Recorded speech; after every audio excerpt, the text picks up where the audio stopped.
Yeah, we're going to get this one going. We're going to get this one going. It is your boy Val, and you are now in the zone with E.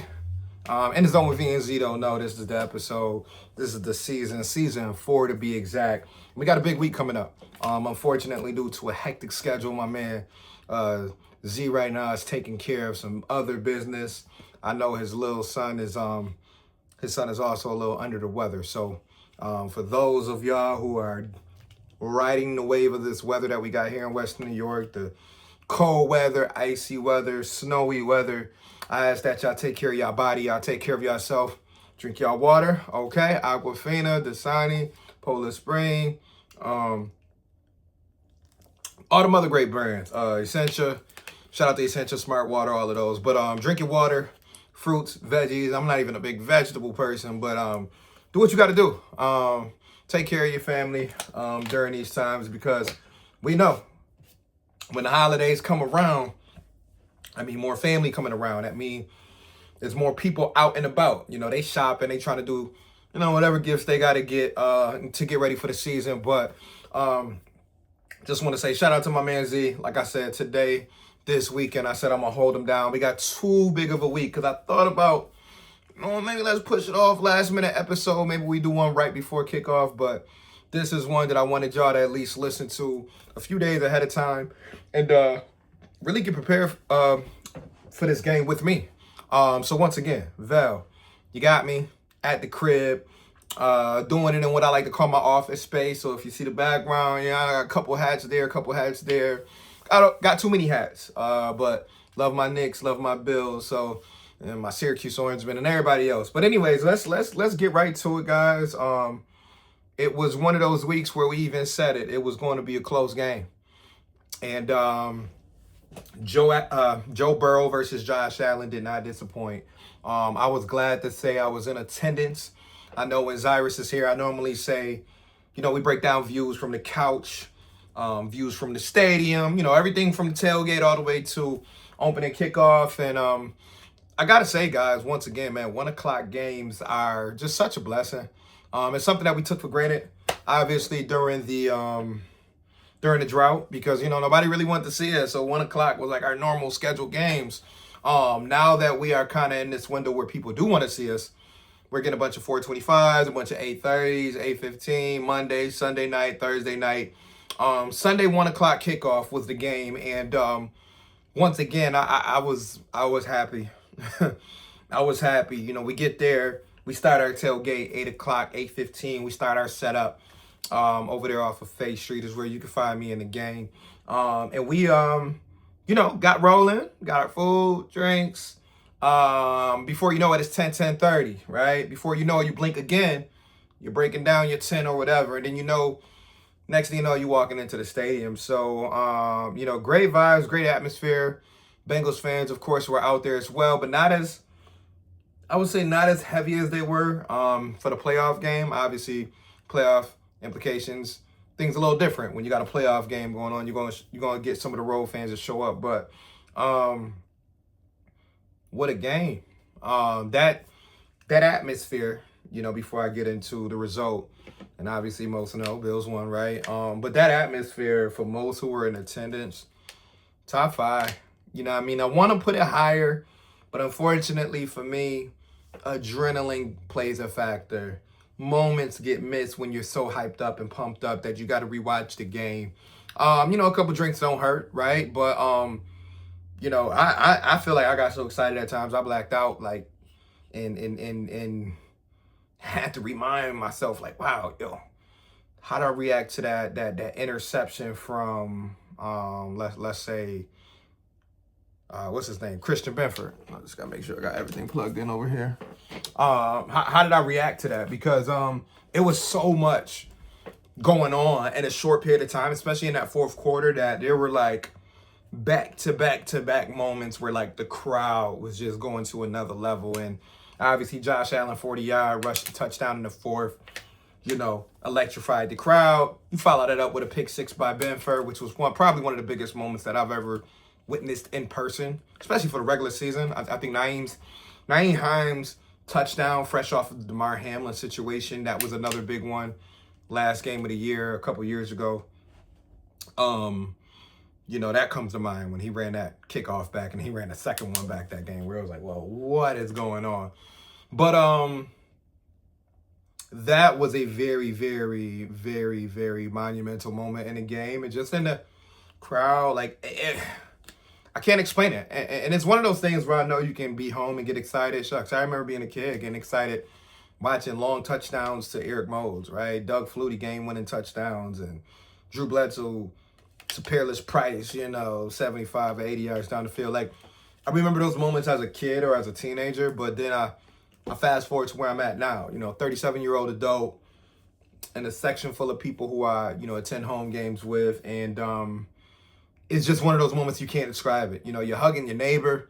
If you're not hugging your neighbor, you're high-fiving, you're fist pumping, you're flexing, you're having a party, man. And you almost forget that it's 18 degrees or 30 degrees, whatever it was. So I just had to kind of go through that moment again, because for those who weren't in attendance, man, that portion of the game especially, that was a movie. That was what you dream of as a sports fan, is to be in attendance for those moments. And like I said, if you weren't there, don't feel bad. I get it. Them tickets right now, $300, $400, like crazy for the average ticket nowadays if you don't have seasons. But what a moment, what a game, what a fourth quarter, and what a battle. I think we talked about it a little bit. We said that Josh Allen and Joe Burrow, two of the top 5 quarterbacks in today's NFL, we knew they would put on a show, much like we saw when it was Buffalo and Baltimore to start the season. It was haymakers back and forth. We're like, whoa, what's going on? Oh, fumble, interception. Whoa, long touchdown, short touchdown. And the one thing that we've always mentioned that I feel like I need to bring up is that Josh Allen, anytime, even though he doesn't play the other quarterback, but anytime that other quarterback on the other side is a guy, right? And when I say a guy, top 5, top 10, whatever, normally top 5. If there's a guy on the other side, Josh Allen just knows he has to raise his level of urgency, and he has to be extremely sharp. We saw him do it against Baker. We saw him do it against Patrick Mahomes, Lamar Jackson, as we already mentioned, and then Joe Burrow. And it's not to say that Josh has done this every single time in his career, because he's had some low moments. So I go back to the time they played Cincinnati in the playoffs, and I remember the offense couldn't do shit. And the weather was about the same. So it's not just every time he plays one of these guys that happens. No, I wish I could say that, but more times than not, Josh Allen understands the assignment. And once again, there were some things that you want back. The fumbles. James Cook had 2 in the game, one that got lost. There was a couple times where we were like, okay, what are we doing now? Okay, guys, hold on now. And we were down by 10 too. I mean, anybody knows. I mean, sports fans, NFL fans, like when your team is down and you're getting into the last 6-7 minutes of the game, it's never a great feeling. I don't care who you got playing. You got Kobe out there, MJ, Carmelo, LeBron. In football, you can have Tom Brady. Like, you want to have faith in your guy and say, hey, as long as I got Brady out there, I'm good. But it's so nerve-wracking, right? But, Josh was able to, escape the pocket in crucial times. The defense was able to come up big. Once again, I know normally when Cyrus is here, we talk about who do we want to give our flowers to. Guess what? Christian Benford, once again, is a part of a game-changing play. So I'm going to say kudos to Benford first. As far as giving flowers out, I know it's easy to do, coming off of being AFC Defensive Player of the Week. It's like, oh, yeah, give it to the guy who just won it last week, which he should have won it back-to-back. But I more so want to shine light on the fact that he has now raised his game up. The confidence is there. He looks healthy. Obviously, the coaching staff is showing faith in him, having him travel with some of the number ones. And I think he knew it was a tall task this week. You are going to be lined up most likely every time against a top 10, top 15 wide receiver in either Jamar Chase or T. Higgins. T. Higgins balled out of his mind. Mind you, he's out there balling with a concussion, which shouldn't have been happening. But the task was going to be extremely high for Christian Benford going into this week. And I thought he met him. He met him where he needed to meet him, and he proved that he is, as we discussed earlier in the season, we were like, okay, now where's the real Christian Benford?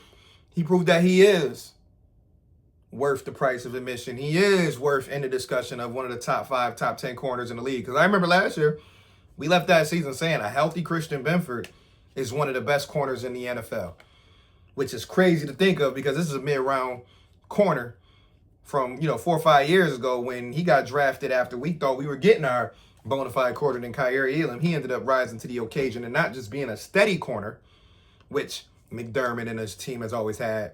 He ended up being beyond a steady corner and being able to shut down wide receivers at times, being able to make plays in big moments. And I think the last 2 games kind of shines a light on Benford. I see he's getting a part of more interviews, more media coverage, and that's good for him.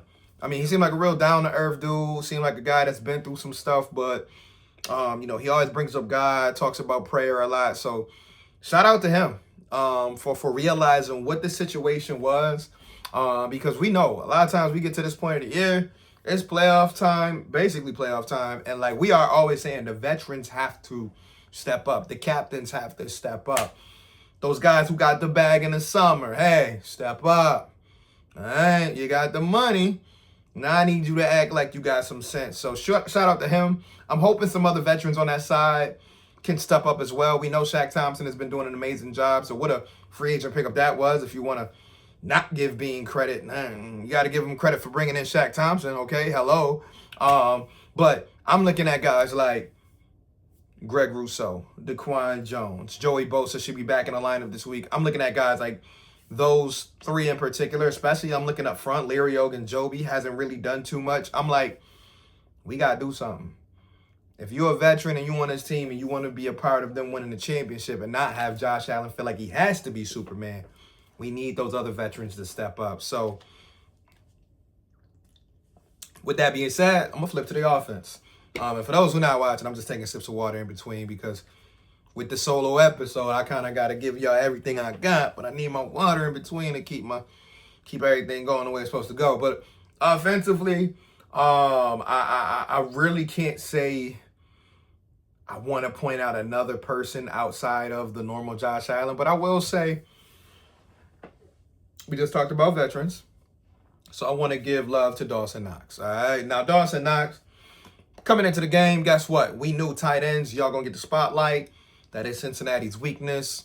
And it was going to be up to Dalton Kincaid, even though 75% or whatever he is, Jackson Hawes, the rookie, and Dawson Knox. It was going to be up to that trio to decide if they were going to take advantage of what was perceived as a weakness going into the game. And Dawson Knox led the charge. Not too many times you're going to say that about this offense. Dawson Knox being the go-to, but, I mean, he was close to 100 yards on the day. Just making big plays out there, whether he was getting open in the middle field or he was leaving them open in the middle field.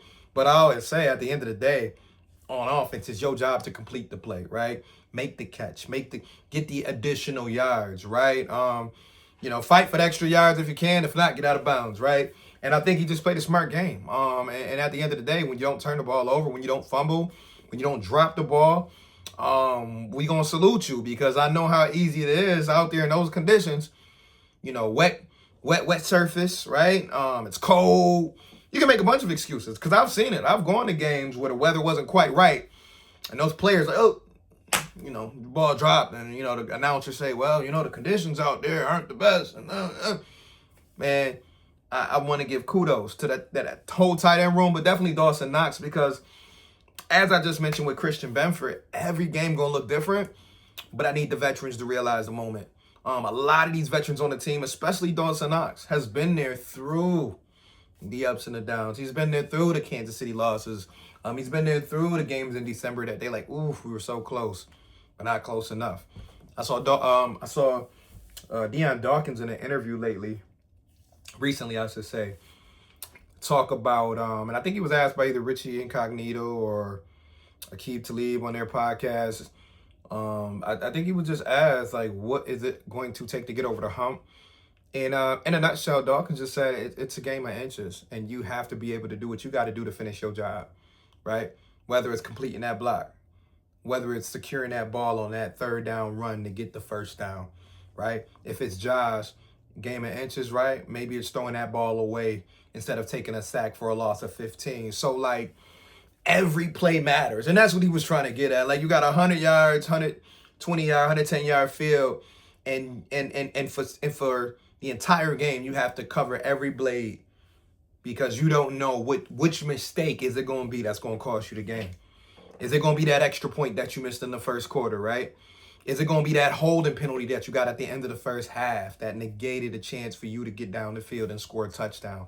So I was glad Dawkins said that because he was like, it's not one person, right? Talib, I think, was trying to say, well, y'all got to deal with Mahomes, so at least that could be the hump right there. No Mahomes, there you go.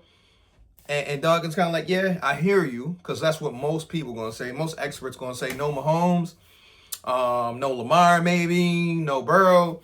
This is Josh Allen's best chance. And I think the Bills as a whole, I think, can look at the last 5 years and say, you know what? A lot of it was self-inflicted, right? I can even look at the last 4 to 5 years as a fan and see, well, you know what? We didn't convert this third down when we got past the 30-yard line and we had to settle for a field goal, and then next team came down and won the game. Or it could have been 13 seconds where we allowed the team to get in field goal position in 13 seconds. You know what I mean? So it's so many little small things. And I think that, honestly speaking, the next step for the Bills is just to have those veterans who've been through those moments step up in these moments, which they are starting to do. And that's why I'm borderline excited about what lies ahead for the next 4 to 5 weeks, because I'm like, if the veterans continue this, right? Key veterans, like I said, every game is not going to be the same guys. I get it. Like, I would love to sit here and be like, Benford for 5 straight weeks is going to have a game-sealing interception. It's just not going to happen. It's going to have to be Greg Rousseau one of these games. It's going to have to be Matt Milano one of these games. It's going to have to be Tre'Davious White one game. It's going to have to be Gabe Davis one game. It's going to have to be Josh Palmer. It's going to take more than one of these veterans to help Josh out, because we have already seen between Josh and James Cook, they have led us to 9 wins so far, right? We can equally say, whether you want to talk about James Cook and his over 1,200 yards rushing, 8 touchdowns, whatever, or if you want to talk about Josh Allen, his 34 total touchdowns, those two guys have led us this far, right? Cool. Now what? Who else is going to join the party, right? We seen Christopher Benford like, yo, shit, I'll join y'all. Yeah, let me on the bus. I'll help out. Joey Bosa joined the party a couple weeks ago, right? We've seen certain players step up in little moments. Keon had a little catch in Pittsburgh that helped us out there, So it's going to take everybody, and that's why I'm enjoying it as a fan, because I'm looking at a roster starting to get healthy, right? Whoa, full participant. Okay. Only one didn't participate, and it was because of person. Okay. We starting to get healthy at the right time. Okay. So with that being said, all in all, I didn't want to spend too much time on Cincy. Great game. Shout out to Josh Allen. James Cook still ran the ball well, minus the fumbles. Hey, just let's hold on to the ball. I don't even need no more questionable fumbles. I don't need no more bouncing off the kneecap, off the bicep. Hold on to the ball, baby, because now, once you put that on tape, team's going to go for it. So it's up to James Cook, and I know the coaching staff got all the confidence in him. It's up to him to just come on, wrap that ball up, break that. Don't start overthinking too, right? That can sometimes happen for some running backs.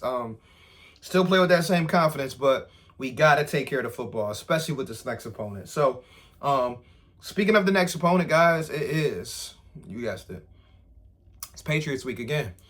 And I love these kind of weeks for a couple reasons. One, it's a divisional game. Two, you got a team that you're trying to chase within the division, right? So we haven't really been in this position in about 4 years, which makes it to me that much more exciting, is because I had to look back. I was going through my phone. I'm on YouTube.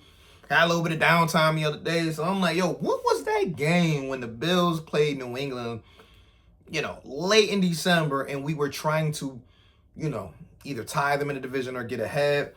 And I'm like, oh, that was the game when Bills went to New England. They were led by Mac Jones at the time. And Josh just straight balled out, right? Running the ball, passing the ball. Diggs had a good game. Isaiah McKenzie had a game out of his mind. He had like 10, 11 catches. And we went ahead to snatched the division a couple weeks later. But that win was pivotal because they had a game on us, right? Or half a game at the time. And it was like, all right, y'all, what y'all gonna do? Y'all gotta go to New England and y'all gotta bully the bullies. The team that has been in y'all way for over, 2 decades, y'all gotta go in there and snatch it from them like, you know what I mean? So I thought back to that game, week 16, back in 2021. If you want to watch the highlights, I posted it on our Twitter page. You can find us on, I think it's zone coverage _716 or zone coverage 716 _ one of those. I can make sure I put it in the bio. But I posted it on our social media page because I'm just like, that was a game where everything was on the line. Like, and I couldn't remember. I'm like, 2021. I was like, was I at work? Was I at home? And I'm like, I couldn't really fully remember where I watched that game, but I do remember thinking to myself, like, this is it. This is one of those games. So, with that being said, I'm looking at the matchup now, and I just want to say, which has Iris here to say, what's that key matchup look like, right? Like what is the true key matchup of the game? And it's multiple ways to look at it. Obviously, when they have the ball, Drake May is one of the leading candidates for MVP, if not the leading candidate for MVP. And I've heard rumbles about, who gonna defend Diggs? Who you gonna put on this guy? Who you gonna put on that guy? Honestly, I'm gonna keep it honest with y'all. I like our chances, with a healthy Bosa in there. If Greg Rousseau can give us something off the edge, if AJ Epinesa can give us something, if up the middle, Deion Walker, TJ Sanders, who's also continuing to flash. I like us when we play straight up against a team like New England because even when it came to Buffalo, it wasn't like New England blew us out the water. It wasn't like Drake and May got up and down the field and it was like 38 to 30. They scored. They took advantage of a lot of crucial third downs. I will say they did a good job of converting in those moments. Whether it was Stephon Diggs or Hunter Henry, they got the ball to their guys in crunch time. So those were the things that stood out from the first meetup. Was like when they needed to have a play, they knew where to go, right? And that's why I'm looking at this matchup and I'm saying, okay, well, if Diggs is still going to be that guy, right? We know he hasn't been doing too much in between the games because we know this is a game where, you gotta look out for your boy. And that first game, they're like, your first game back in Buffalo, we gonna look out for you. We're going to throw you the ball 12 times. This game, I think it's similar just because of the importance, right? They win the game, they win a division. They win the game against his former team. Man, what a moment to be able to have the game ball and be like, yeah, I helped us. So I expect, once again, another double-digit target game for Diggs. But here's the key for me. I think McDermott knows that. I think Babbage knows that. I think the secondary knows that. And I think coming into this game, I think they were prepared the first game. But it was like, home, Sunday night. We got our jerseys on. We got the white chrome joints on. It was a lot of different emotions going into that game. But yeah, they played Diggs the year before in Houston. So it wasn't like this is the defense's first time going against Diggs since he left. They did it last year in Houston. Fast forward to this matchup. I think now it's evident that these coaches, and especially him, hey, anytime I get a chance to play Buffalo, I want their heads. But you got a chance to prepare now. This is not, this is not 4 weeks into the season. This is not, well, let's see what they're going to do. Are they going to run the ball? I kid you not. I really think this is going to be a game where they may try to run it because I think Vrabel can't help himself but not try to, set the line of scrimmage. They will try to run the ball. They got a nice rookie over there. They got some other dogs at the running back position. They will try to run the ball. But I expect Shaq, Matt Milano, I expect all those guys to take care of the run. So I'm not really too worried about the run game in this one. And that's wild to say if you look at the rankings. But they have been doing better against the run. And the Bills have done a better job lately of being more physical at the point of attack. But that again, they still got to be consistent there. The nugget for me though is Diggs. It's Mac Hollins. It's those other wide receivers they got. Williams coming out of there. Douglas. They got guys. And the thing is that you have to make sure everyone is accounted for. Hunter Henry to me might be the biggest mismatch of the game because with his size and his frame, 6'5", 250 plus or whatever he is, we don't really have a safety or a DB that can really match up with him and not take away from the wide receivers. Because right now, we need Benford, Max, Trey, Taryn, whoever else you can think of. We need them to pay attention to wide receivers because they do have a diverse group of wide receivers. I'm not going to say they're a top 5 unit, top 10 unit, but they have a very unique, all right, group in New England. You know, a lot of like from youth, speed, possession, like I said, tight end led by Hunter Henry. He can give you a little bit of everything. You know, he can get you 5 yards, 15 yards. He can get you in the red zone. Like Hunter Henry, to me, and I said this a couple of years ago, he's one of those tight ends that can be very useful on a playoff team. Just because he always finds ways to get open and catch the ball. And in today's NFL as a tight end, hey, if you can do that, you're going to get 7-8 mil a year, if not more. So I'm looking at that matchup and I'm saying to myself, it's two key ones when they got the ball. It's Hunter Henry and Stephon Diggs. If we can find answers for those two guys, we win the game by double digits. And I'm not saying that because everything is about Hunter Henry and Stephon Diggs. I'm just saying Drake May has found out, what you normally do early in your career, who are my safety vaults? You know what I mean? Who can I go to when I need one? But I always say, too, if there's any young quarterback out there, if you can cover or make a young QB second guess what he's seeing, then you'll get opportunities for turnovers, for sacks. We know he'll take a sack in a heartbeat. He did it a lot last year. The sack numbers have kind of gone down this year, but we know he'll take a sack. But he also has that escapability as well. So it's so much to look into, and I think that's why when New England has the ball, that's the bigger matchup for me. Because honestly speaking, and I hate to sound too confident, but when the Bills got the ball, I'm not too worried. I know Vrabel has seen Josh Allen over 100 times at this point, and that's an exaggeration, of course. But I think Vrabel has a pretty good idea of how to defend Josh Allen. Where we kind of can throw in our wrinkles with that is, don't just make it a Josh Allen game, right? Give them James Cook until they're tired of it, right? Give them a splash of Dalton Kincaid and Khalil Shakir over the middle. Give him a little Josh Palmer if he's able to go. Keon Coleman in the red zone. So, and even Brandon Cook, now that he's a part of the team, Brandon Cook. So, I feel like offensively, we have different ways we can attack them. But we got to make sure that they can show us that they can stop James Cook. Because honestly, I'm not hopping off the James Cook train until they can prove they can stop that.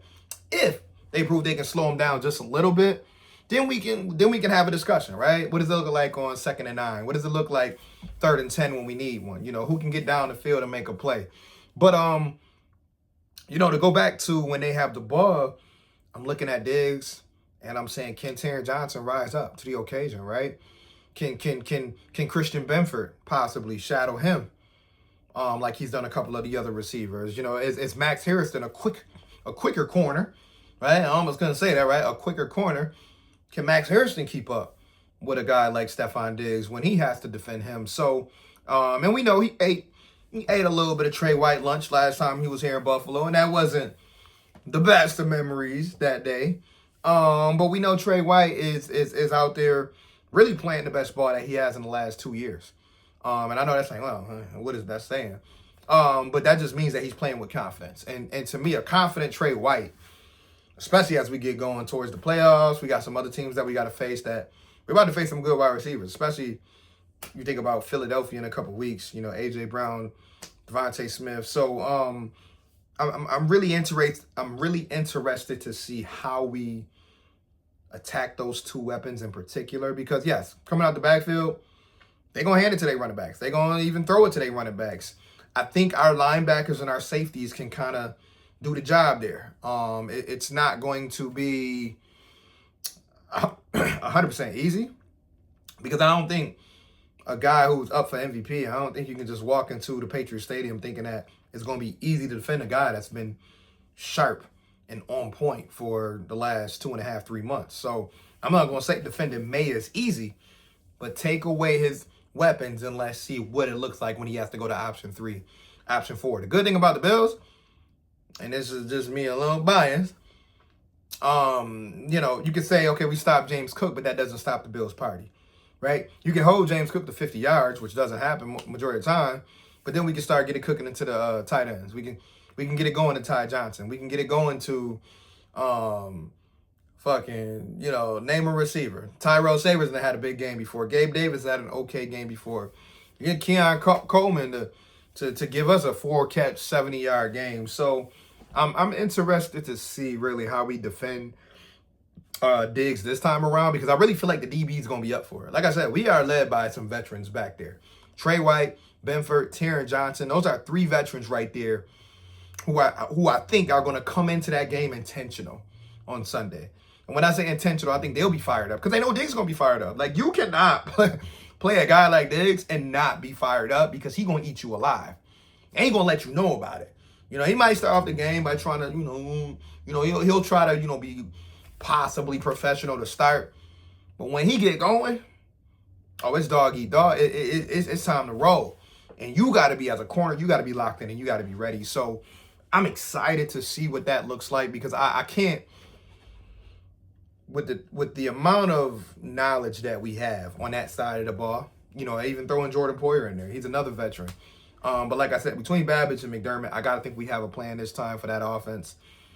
And I want to see it. I think the defense has gotten, more confident, I'll say. I mean, the stats might not show it, but they're playing with more confidence back there. They're playing for one another. Like I said, Shaq Thompson being a part of that front seven has gone a long way. Whether Terrell Bernard is ready this week or not, I honestly don't think he should be out in the field until he's really close to 100%. I know you're never 100% in December as a football player, but don't rush. And that's not no knock, but it's just being honest. Like, I want to see a healthy Terrell Bernard. I don't want to see Terrell Bernard with one elbow and one knee. That's not good enough for me. I done seen Terrell Bernard limping around all year. Healthy Terrell Bernard, I'm cool with. 75% Terrell Bernard, wait another week. Right? Shaq gonna hold it down till you good. And even when you good, Shaq gonna still probably be in the rotation one way or the other. So on that note, fans, don't panic on that. Again, like I said, when the Bills got the offense, when they are on offense, I will just say my one nugget, because I'm going to keep this episode at a respectable time. So shout out to y'all for sticking it through with me and not Z this time. But we love our boys, Iris. But when the Bills have the ball on offense, I really think it should be the James Cook show. Only because I think that we have proven this year, man, oh man, when we get him rolling, we are a team that is hard to stop. We are, number 1 in rushing, right? And you can tip your hat to both James Cook and Josh Allen, the reigning MVP. And the offensive line, you can tell they feed off that too. So if you got the offensive line led by Deion Dawkins, David Edwards in the game, if you got them going downhill on 60% of those snaps, guarantee you that's going to really raise the energy, really raise the intensity, and you're going to see that show up on the field. And when you're on the road, passing the ball all the time on the road is scary anyway, because you got a bunch of different adjustments you got to make. You're dealing with the crowd noise. I know they're going to be all over the place at Gillette, and it's okay. We used to playing in those environments now, but running the ball eases a lot. We remember the game just in Pittsburgh, right? You get James Cook going, look what happens. And there's been plenty of games that we can point to where if you let James Cook, and obviously if he takes care of the ball, it makes everybody's life easier on that entire offense. So I want to see a lot from James Cook, in and out of the backfield. Like I said, taking carries, catching a couple balls too. I like to see him match up with their linebackers. I know they got an aggressive group. They like to hit. Right? We saw what they did to a couple of them boys last week. Who they hit? Jackson Dart the one game. You know what I mean? They be hitting. But that's Rabel. Rabel like that physical shit. He like to get after it. So it's going to be a physical game. But I'm still rolling with the boys. So with that being said, I have no bold prediction. I have no bold prediction on the game. But I will go ahead and say I do have the Bills winning by more than 7. And some might think I'm crazy because I know last week we played Cincinnati, who was a lesser opponent. And, I kind of said that would be a one-score game. But I think Bills will understand the assignment.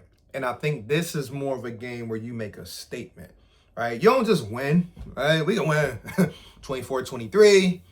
Oh, man, if Drake May didn't fumble that snap, things would have been a lot different. No. I think this is a game where Bills kind of impose their will. And when I say impose their will, let's look at, quarterback for quarterback. We already know Drake May, great second year, right? We know he's going to be around the league for the next 10, 15 years. But Josh Allen's the reigning MVP. Josh Allen is coming in 34 touchdowns. We know we got some interceptions, right? We won't forget those. But 34 touchdowns, and he's coming through where in the last 4 or 5 weeks, you can kind of see him slowly, right, get into December Josh mode, which is a scary mode if I'm a defense right now in the NFL, playing him for the rest of the year. Because when it get to the cold weather, a couple flakes in the sky, little wind out there, 20 mile per hour wind, Josh like, okay, give me the football. Let's roll. This is Josh Allen time. So I think this will be a statement game more than anything for the Bills. And obviously you can reverse it. You know what I mean? I'm pretty sure if there's a New England fan out here listening or somebody want to run this clip back a few months from now and be like, look at the Bills fans. They were so confident. I have no problem saying that if the Patriots win, I will not be surprised. Because, I mean, if you are ready to make that step, and they could be, right? Then you win a game like this. Home turf? Home turf. And you got an MVP caliber young quarterback in Drake May. You got a proven veteran, potential Hall of Fame receiver in Stephon Diggs. You got a pretty darn good head coach. I won't call him a great coach, but a pretty good coach in Mike Vrabel. And you just really got a solid team. Like, we ain't talking about a team full of, like on the Eagles where they just got a bunch of names. This is a team full of good guys, right? Who can ball, you know what I mean? Whether they did it at the collegiate level, whether they did it on other teams. So I'm not by any means, if I, with me predicting a double-digit win, and I'm only talking 10 points, but with me predicting a double-digit win, there's no knock on what they got going on. I just feel like the Bills have been through this, right? I've been following the Bills since I was a kid, but more so watching Josh Allen, watching McDermott, them two together. In these games, they normally rise to the occasion. I've been a part of some great December runs by the Bills, some very memorable ones. And I love it because as a fan, this is what you want. We always talk about, the drought, all them December games that we knew coming into the game, man, it's a long shot. But hey, let's go Fitzpatrick. Let's go Tyrod. Let's go Thad Lewis. Let's go Kelly Holcomb. We in the hunt. We 6-7. This ain't those Bills. A Josh Allen-led team, especially, the first 2 years is over. This type of Josh Allen, this head coach, this veteran group, they know. A lot of these cats been through this the last 3, 4, 5 years. They know what time it is. Jordan Poyer, he know what time it is. Gabe Davis know what time it is. James Cook know what time it is. Deion Dawkins knows what time it is. That's what gives me confidence going a game like this. Oh, we got to play Drake May and Mac Allen and Stephon Diggs. Okay. So they're going to throw the ball at Diggs 12 times. What's the plan? And that's why I say that's the fun battle there. It's Hunter Henry, Diggs versus our secondary. You know what I mean? Drake May versus our defense that's been up and going and trending in the right direction, I should say. What does that look like? If you're a football fan, you should enjoy it. Just like the football fans enjoyed last week. Bill Simpson, game of the week, easily.